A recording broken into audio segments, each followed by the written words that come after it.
শিবের মাথায় জল ঢালার মাধ্যমে শুরু হয় নীলের পুজো। চৈত্র মাসের সংক্রান্তির আগের দিন নীলের পুজো হয়। সকাল প্রায় 8টা থেকেই কালিন্দী কুঞ্জরের মাথায় জল ঢালতে চলে আসেন আবাল বৃদ্ধ বনিতা। এই জল ঢালা চলে রাত্রি প্রায় 9টা অবধি। তো তারপর অবশ্য ব্রাহ্মণরা 108 কলসি জল ঢেলে কালিন্দী কুঞ্জরের অভিষেক শুরু করেন। 11তম দিনে নাপিত ও ধোবার ক্রিয়ায় ঔষধ সমাপ্ত হলে শুরু হয় শিবের দ্বিতীয় বিয়ের আয়োজন। উল্লেখ্য, শিবের প্রথম বিয়ে দক্ষরাজের কন্যা সতীর সঙ্গে। সতীর দেহত্যাগের পর তিনি আবার দ্বিতীয় বিবাহ করেন হিমালয় কন্যা উমা বা পার্বতীকে।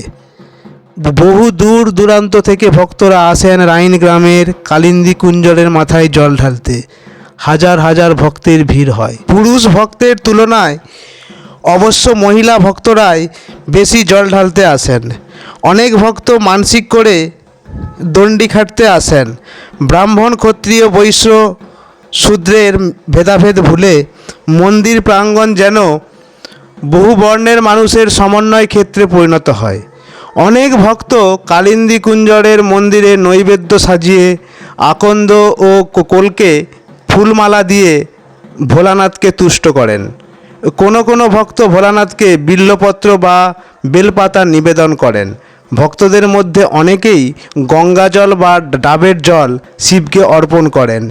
নানান গন্ধের সুগন্ধিময় ধূপে মন্দির প্রাঙ্গণ আমোদিত হয়ে থাকে। অনেক ভক্তই মন্দির প্রাঙ্গণে মোমবাতি বা প্রদীপ প্রজ্বলন করে নিজের মনকে ভক্তিরাজ্যে প্রবেশ করিয়ে আনন্দ বোধ করেন।